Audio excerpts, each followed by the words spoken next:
সোলা মোৰ চাই হে কাফলা মূৰৰ ভিতৰত চিকনি মগজু তাৰে উমান জানো পালা মূৰৰ ভিতৰত চিকনি মগজু তাৰে উমান জানো পালা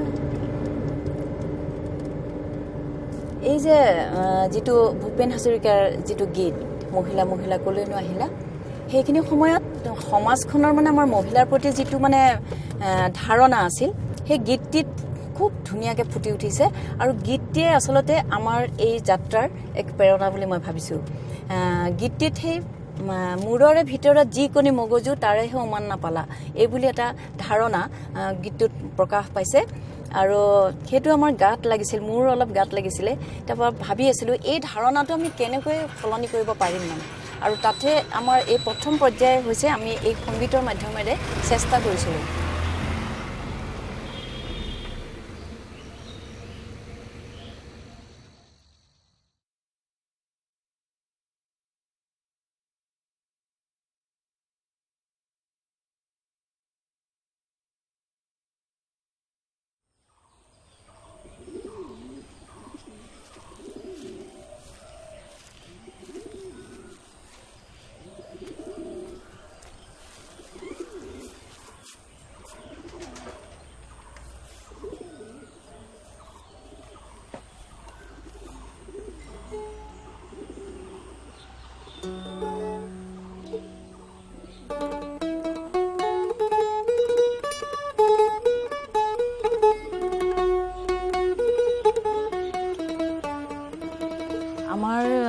তবলাত আছিলে আৰতি মহন্ত মোৰ বাইদেউ হয় তাৰপিছত হেৱালী লিখাৰো আছিলে গিটাৰ আৰু কবিতা নাথ তেওঁলোক গিটাৰত আছিল আৰু ট্ৰিপুল কংগো বজাইছিলে নাজমা আহমেদ আমি এই কেইগৰাকী আছিলোঁ মোৰে সৈতে 5 গৰাকী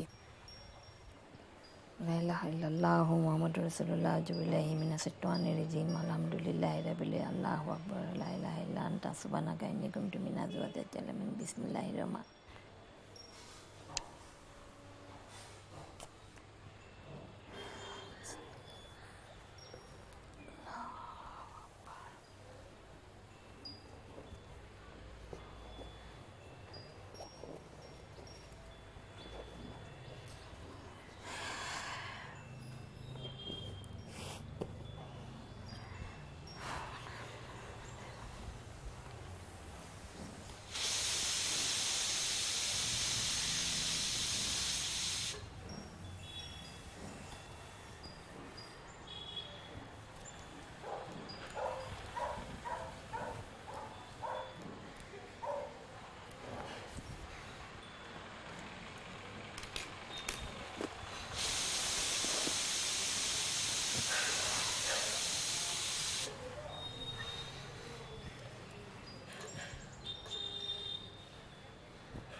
নামাজ পঢ়া হ'ল হ'ল প্ৰেক্টিছ কেতিয়া কৰিবা গৈ আছা ৰবা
একচুৱেলি প্ৰথমতে মই টেবুলত বজাইছিলোঁ মোৰ কোনো গুৰু নাই আজিলৈকেও আজি পৰ্যন্তলৈকে কোনো মানুহে মোক শিকোৱা নাই মই যি জানো নিজেই জানো আৰু অকণমান মোক খালি দাদাই অলপ শিকাইছিলে এনেই দেখাই আৰু ভুল কৰিলেকে কিনো এইবিলাক বজাইছ তই টেবুলত বজাই বজাই প্ৰথম ফাংচনখন মই নগাঁৱৰ পুৰণি গুদাম বাপুজী হলত কৰিছিলোঁ আৰু সেইখন ফাংচনৰ প্ৰথম গানটো আছিল মোৰ দম মাৰে দম তেতিয়া মই বংগু বজাইছিলোঁ কংগু ৰাম্বা ওলোৱা নাই বংগু বজাইছিলোঁ বজাই পেলাই আহিলোঁ আহি 79ত মোৰ লগৰখিনিক লগ পালোঁ অঞ্জলিক লগ পালোঁ অঞ্জলিয়ে ক'লে যে আমি এটা বেণ্ড খোলোঁ জন লেননে কৈছিল গাৰ্লছ ডোণ্ট প্লে গিটাৰ মই কবিতা নাথ 1979ৰ পৰা বজাই আছোঁ মৰতে দম তক বজাওঁগি I love guitar my life guitar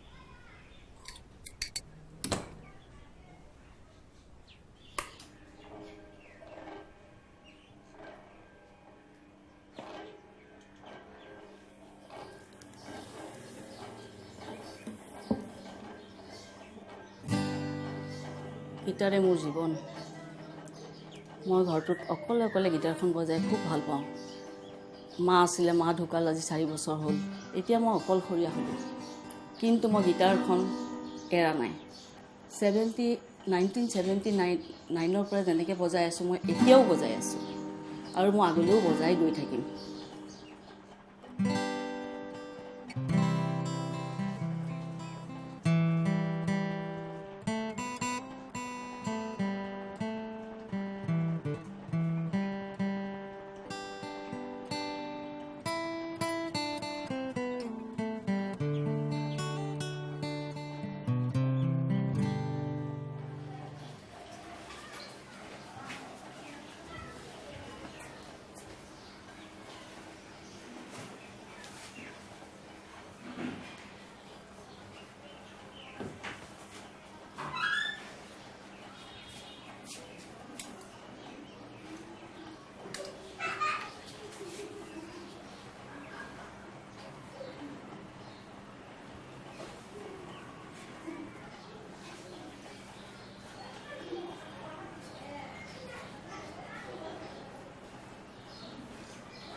ৰাণী পাৰ্দাটো লৈ আহাচোন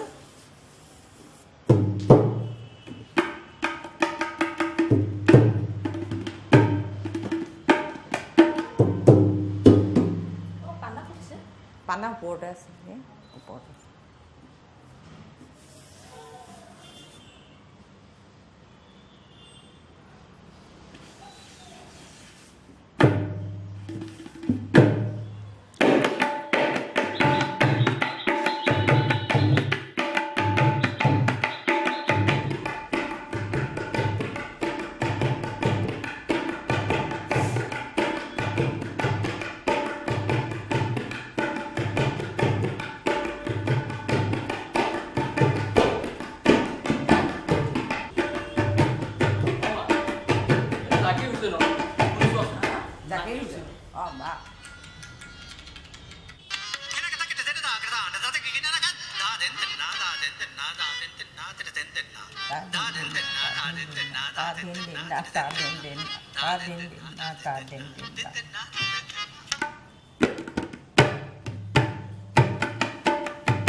এয়া মই কবিতা নাথ, আমাৰ অঞ্জলি মেডাম, এয়া আমাৰ দেৱজিনী বাইদেউ আৰু নাজমা আহমেদ।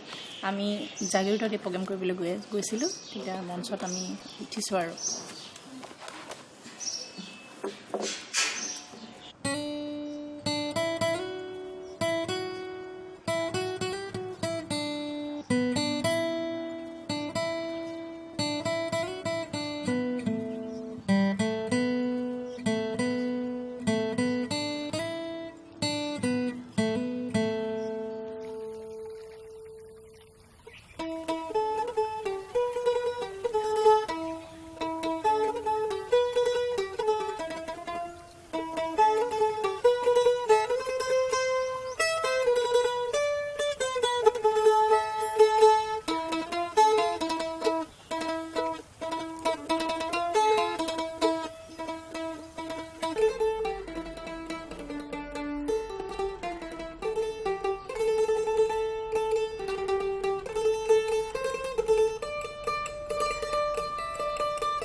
দেওবাৰ বাই।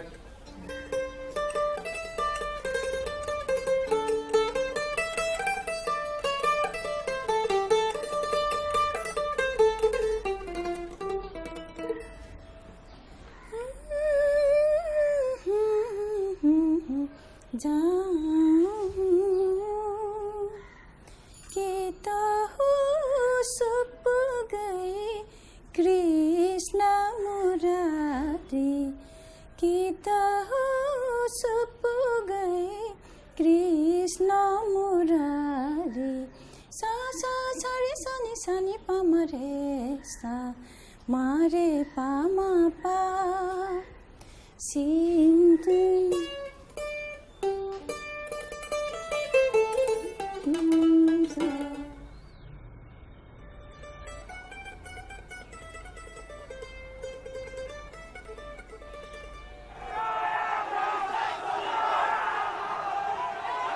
সেই সময়ত অসম আন্দোলন তুংগত অসমৰ আন্দোলন কৰিবলৈ গাঁৱে ভূঞে বহুত মহিলা পুৰুষৰ লগতে মহিলাসকলো পদপথলৈ ওলাই আহিছিল আন্দোলন কৰিবলৈ। সুৰ সময়লৈ মহিলা বেণ্ডৰ তৰফৰ পৰা আমি এটা বেণ্ড গঠিত কৰি সেই সময়ত আন্দোলনৰ সময়ত আমি এই মহিলাসকলে যিখিনি মানুহে পদপথত নামি পৰিছিল অসম আন্দোলন কৰিবলৈ তেওঁলোকৰ লগত একেলগে লগ লাগিছিলোঁ। কিন্তু আমি আন্দোলন কৰিছিলোঁ আমি সাংস্কৃতিক মাধ্যমেৰে। আমি 5 গৰাকী মহিলাই আমি ৰীতি নীতি ভংগ কৰা নিচিনাই আমি আধুনিক হ'বলৈ পৰম্পৰা ভংগ কৰিবলৈ আমি আগবাঢ়ি গৈছিলোঁ। তেতিয়া মানে মেণ্ডোলিনখন বা গিটাৰখন সকলো পুৰুষেই বজায়। এতিয়া মই ভাবিলোঁ আমি কিবা এটা বজাব নোৱাৰোঁ নেকি। তো মই মেণ্ডোলিনখন সৰু পাই পেলাই সেইখনে তুলি ল'লোঁ হাতত।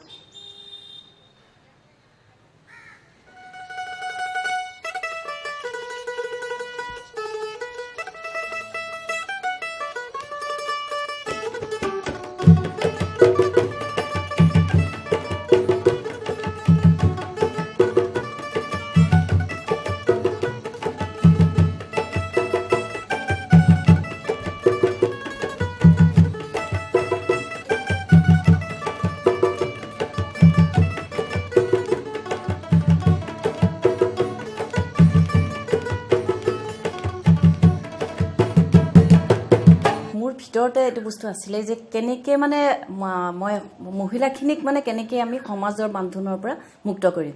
আৰু সেইখিনি সময়ত খুব কম বয়সতে ছোৱালীবোৰ বিয়া দিছিলে আৰু কিবা কাৰণত যদি তেওঁলোক বিধৱা হৈ আহিছিলে আমাৰ বয়সৰ ছোৱালীক তেওঁলোকে মাছ মাংস খাব, বহুত মানে নিয়মৰ বান্ধোনত তেওঁলোকক আৰু মানসিক যন্ত্ৰণা দি পেলাই তেওঁলোকক একচুৱেলি মানে জীয়াই জীয়াই মৰাৰ নিচিনা কথা হৈছিলে। নাৰীৰ প্ৰতি যিটো পুৰুষৰ মনোভাৱ, সেই সময়ত সেই বস্তুটো আমি ভাল নাপাইছিলোঁ, কিয়নো নাৰীও সমানে আগবাঢ়ি যাব পাৰে, আমাৰ কাৰণে সেইটোৱেই। গতিকে সেই বান্ধোন ছিঙি আমাৰ উদ্দেশ্য এইটোৱেই যে সেই পুৰুষে যিটো আমাক ভাবিছিল বা সেইখিনি সময়ততো আৰু অসম্ভৱ, মানে কাৰণ সমাজে মানি নলয় এইটো বস্তু। দাদাই ভাবিলে এজন মাষ্টৰ দি দিওঁ। মাষ্টৰজন আহিলে, আহি পেলাই তাৰপিছত চালে, কৈছে মাষ্টৰ মানুহে তেনেকৈ ক'ব বুলি মই সপোনতো ভবা নাছিলোঁ। কৈছে বোলে হেৰি ক'ত ছোৱালীৰ হেৰি কৰিব পাৰিব, ছোৱালী মানে কি তবলা শিকিব মানে। এতিয়া আমাৰ লগৰ মানে কবিতা ইমান ধুনীয়া ছোৱালী আছিল আৰু গীটাৰো ভাল বজায়, তেতিয়া স্মাৰ্ট ছোৱালী আছিলে।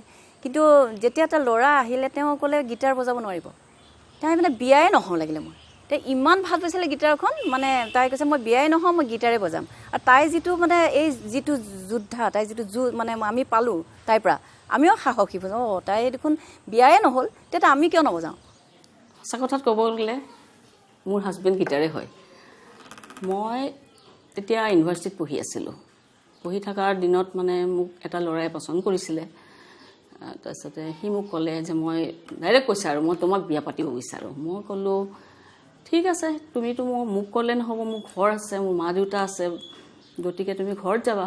তাৰপিছতে সেই হিচাপে সি আহিলে, কিন্তু মই তাক এটা চৰ্ত দিছিলোঁ যে তুমি মোক বিয়া পাতিলেও কিন্তু মই গীটাৰখন লগত যৌতুকত হ'লে লৈ যাম দেই, কাৰণ মই এইখন এৰিব নোৱাৰোঁ। অলৰেডি মই এইখনৰ লগত বিয়া হোৱাৰ নিচিনা হৈ আছে। তাক তেনেকৈ ক'লোঁ। যোৰহাটৰ ফালৰ আছিলে, ভাল জবো আছিল ল'ৰাটোৰ।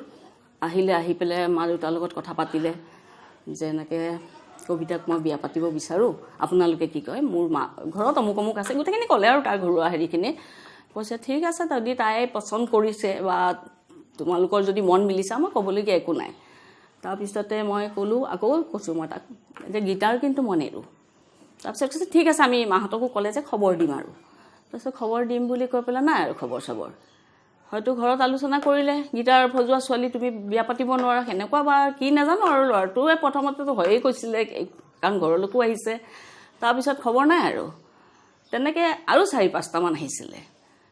সিহঁতকো মই এটাই ডাইলগ আৰু মানে যে মই গীটাৰখন নেৰোঁ, কিন্তু এইখন মই লগত লৈ যামেই হা। তেনেকৈ হেৰি কৰি তেনেকৈ আৰু খবৰ দিম বুলি আৰু নাহিলে আৰু, সেইটোৱে আৰু নাজমা আহমেদৰ কথা কওঁ, তেওঁতো ইছলাম ধৰ্মৰ মানুহ, আৰু তেওঁক ঘৰত আহি মৌলবীয়ে মানা কৰিছিলহে। সেই সময়ত ধৰক মৌলবীখিনি আহি পেলাই মানে এইটো আমাৰ ধৰ্মৰ বিৰোধী কাম আৰু, ধৰ্মৰ বিৰোধ কাম আৰু। গোটেইখিনি পুৰুষৰ লগত মাজত তাই গৈ এনেকৈ বজায়। তাৰপিছত আপোনাৰ বজোৱা মই আকৌ একেবাৰে ল'ৰাৰ দৰে বজাওঁ। নাজমাকতো হেৰি বুলিয়ে কৈছিলে, চাই বাবা, ইন্দিৰা গান্ধী, আকৌ তেতিয়া দিনত অকণমান এই যে হিপ্পী বুলি এটা হেৰি ওলাইছিলে, হিপ্পী চুলি তুলি দীঘল পেণ্ট চেণ্টবিলাক পিন্ধে যে, তেনেকৈ তাইক হিপ্পী বুলি চিঞৰে। গতিকে তাতে বেলবটম চেলবটম পিন্ধি একদম মানে মই নিজকে মানে ভাবা নাই মোৰ ভৱিষ্যত কি হ'ব। মোক মানে কয় যে হেৰি কি বোলে ওখ বগলীয়ে বোলে হেৰি বজাব আহিছে, তবলা বজাইছে, বগলীয়ে তবলা বজাইছে এনেকৈ কয়। তাৰপিছত মানুহবিলাকে যে কয় বগলী বুলি কয়, সঁচাকৈ বগলীয়ে বজাইছে বুলি ভাবে। তাৰপিছত কৈছে মানুহে দেখোন। এতিয়াতো সৰু কম বয়স, বেছি বয়সো নহয়, যুৱচামৰ ভিতৰত পৰোঁ বোলে, চবেইতো তেনেকুৱাই ভাবে যে যুৱচাম উদ্দণ্ড বা তেনেকুৱা। কিন্তু মহিলাখিনি যিহেতু আমি মহিলা হিচাপে নহয়, তেতিয়াতে সৰু চামত আমি তেতিয়া পঢ়িছিলোঁ আৰু বিভিন্ন মঞ্চত যেতিয়া বজাইছিলোঁ, তাৰপৰা বহুতেই কিবা কিবি কমেণ্ট পাছ কৰিছিলে। এই মতা দাং বুলি কয় যে কি কৰিব এতিয়া আৰু অন্য বজাবলৈ নাই, গান গাবলৈ নাই, সিহঁতি মানে বজৰুৱা নিচিনা ওলাই আহিছে বুলি কৈছিলে। যিটো অৱস্থাৰ সময়ত মই বজাইছিলোঁ 2য়-3য় শ্ৰেণীৰ পৰা, সেইটো সময়ত মোৰ সম্প্ৰদায়, মোৰ মানে মই য'ত জন্মগ্ৰহণ কৰিছোঁ ইছলাম সম্প্ৰদায়ৰ মানুহবিলাক বহুত কনজাৰভেটিভ, আজিলৈকে কনজাৰভেটিভ। এতিয়াও টিভিয়ে ইছ্যু হৈয়ে আছে মানে নাৰীক লৈ, আৰু লেডিজক ইছলাম সম্প্ৰদায়ৰ মানুহে বহুত ডমিনেট কৰি ৰাখে। আৰু ফাংচন কৰা, ডেন্স কৰা এইবিলাক মানে যাতে মৰাৰ পিছত যেন মানে চৰক নাপাবই সেইকেইটা মানুহে, এনেকুৱা এটা ধাৰণা লৈ পেলাই মানে আৰু খুব বেছি সমাজ বিৰোধী যেন ভাবে মানে। বজাই থাকোঁতে এজন সৰু ছোৱালী দৌৰি আহিছিলে, তাই মানে খুব ভাল পাইছিলে, কৈছে বাইদেউ আমিও মানে শিকিম, মোক শিকাব নেকি বাৰু আপোনালোকে? তো মই ভালো পাইছোঁ দেই, এজনী ছোৱালী আহিছে অন্তত আগবাঢ়ি। মই চাওঁ আমি শিকাম, তুমি আহিবা আমাৰ ঘৰলৈ। মাকে জানো ক'ৰ পৰা দেখিলে একদম আহি চুলি কোচাত ধৰি মোৰ সন্মুখতে, মই একদম হতবাক হৈ গ'লোঁ তেতিয়া। তাইক টানি লৈ গৈছে, এইবিলাক মাতিব নালাগে, ডাং কাটিৰ কাম শিকিবলৈ আহিছ, তই আজিৰ পৰা আহিব নোৱাৰ ইয়ালৈ, এনেকুৱাকৈ চুচৰাই লৈ গ'ল। মই অলপ স্তব্ধ হৈ গ'লোঁ তেতিয়া। তাৰপিছত নাই নহয়, এই চিন্তাধাৰা আমি সলাব লাগিব। সেই সময়ত মানে মোৰ আত্মীয় যিবিলাক মোৰ মাৰ ফেমিলি বা দেউতাৰ ফেমিলি মানুহ আছিলে, তেওঁলোকে মানে আহি ঘৰত কয় আৰু কিনো তাইক এই ৰাতি ৰাতি ফাংচন কৰিবলৈ পঠাওঁ। আৰু এনেকৈ ফাংচন কৰি ঘূৰি ফুৰিলে সেইজনী ছোৱালী সমাজৰ ভাল ছোৱালী হৈ নাথাকিবও, বিয়া বাৰুতো প্ৰব্লেম হ'ব, প্লাছ তহঁতৰ সমস্যা হ'ব, এনেকৈ কয়। কিন্তু মোৰ মা কিন্তু মোৰ দাদা, মোৰ মা, সিহঁতে কয় তাই বজাওক দে, মানে আমাৰ ইছলাম সম্প্ৰদায়ৰ মানুহখিনিৰ লেডিজখিনি আজিলৈকে ওলোৱা নাই, কংগু বজোৱা বা গীটাৰ বজোৱা নোলায় তাৰমানে, এতিয়াও সেইবিলাক ভাৱধাৰা লৈয়ে বহি আছে। আৰু আমাৰ এটা বাৰ্তা দিব মন আছিলে যে আমি কৰিব, আমাৰ যিটো মানে মহিলাসকলৰ ওপৰত যিটো শোষণ বা যিটো মানে হেৰি চলে, সেইটো আমিয়ে মুক্ত কৰিব লাগিব। আমি মহিলাখিনিক আহ্বান জনাওঁ, কোনোবা আমি অনুষ্ঠান যেতিয়া কৰোঁ, যে ওলাই আহক আপোনালোক, আৰু আমাকো আপোনালোকে প্ৰেৰণা দিয়ক। মই ভাবোঁ ওলাই আহিব লাগে মানুহখিনি, আৰু লেডিজখিনি ইমান ডমিনেট হৈ থকাটো, পাৰ্টিকুলাৰলি ইছলাম সম্প্ৰদায়ৰ যদি কোনোবা ওলাই আহে মই এনকাৰেজ কৰোঁ, মই ছাপোৰ্ট দিম। মানে এতিয়াও ওলাইছে যদিও মানে অসমত অলপ মই হেৰি দেখা নাই, কিন্তু আৰু বজোৱাটো মই পোৱা নাই। আমি আগতে ভয় খাওঁ, বিয়া হ'ম বুলি ক'লে কিজানি আমাক নিদিব বজাবলৈ, বা এনেকুৱা পৰিয়ালৰ মানুহ কেতিয়াবা পাওঁ, আমি মানে সেইটো বৰ ভয় খাইছিলোঁ। ঘৰৰ হেৰিত পৰিৱেশটো অলপ বেলেগ হৈ গ'লে অকণমান দিগদাৰো হয় ছোৱালীবিলাকৰ, গতিকে তেওঁলোকে তেনেকৈ অকণমান নিজৰ প্ৰতিভাটো ঢাক খাই যোৱা নিচিনাই হয়। হাজবেণ্ড যদিও মানে লোৱাৰ আছামৰ নলবাৰীৰ, কিন্তু তেওঁ মোক এই ক্ষেত্ৰত মানে বাধা নিদিলে। বিয়াৰ পিছতো মই বজাইছোঁ। সৌভাগ্যক্ৰমে মই যাক পালোঁ তেওঁলোকে খুব ভাল পায় মাদুলী। মোক কোনোবা মানে ইছলাম ধৰ্মই হওক বা অন্যান্য ধৰ্মই হওক বা অন্যান্য কিবা ক্ষেত্ৰতে হওক, মোক যদি বাধ্যবাধকতা কৰে, ইভেন মোৰ ল'ৰাও যদি মোক বাধ্যবাধকতা কৰে, মই কিন্তু মোৰ সাংস্কৃতিক, মোৰ কালচাৰেল মই কেতিয়াও নামানো, মই বজামেই।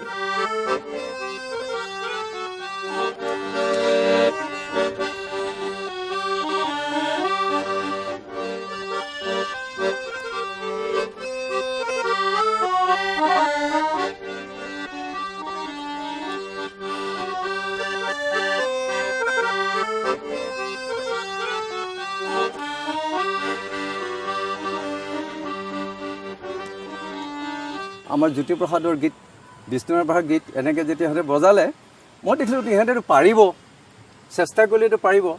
তাৰপিছত এদিন সিহঁতক গোটাই পেলাই মই সিহঁতক বজাবলৈ দিলোঁ, যে সিহঁতে বজোৱা আৰম্ভ কৰিছে।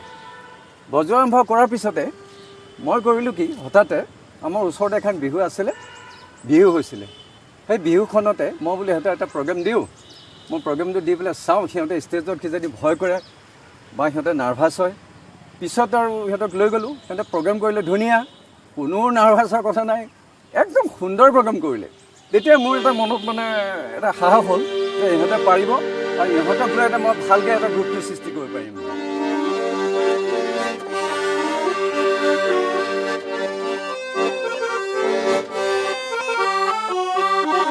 তোৰ ইমান কিয় দেৰি হ'ল?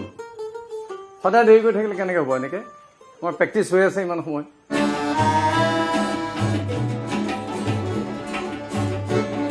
হয় নাই,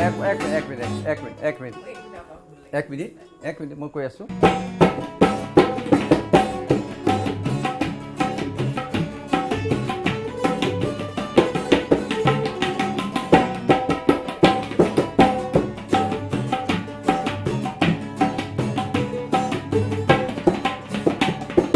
আৰু এতিয়া নতুনৰ ভিতৰত আমি কীবৰ্ডটো লৈছোঁ। কীবৰ্ড তেওঁ বৰ্ণালী বৰা, তেওঁ গানো গায়, গতিকে কেতিয়াবা এতিয়া এনেকুৱা হৈছে কিবৰ্ড বজায় আৰু তেওঁ য'ত মানে প্ৰয়োজন হয় তাতে তেওঁ গীতো গায়। চেংৰা বন্ধু ৰচিয়া বৰ ঘৰত বসিয়া চেংৰা বন্ধু ৰচিয়া বৰ ঘৰত বসিয়া গান গাই তোৰা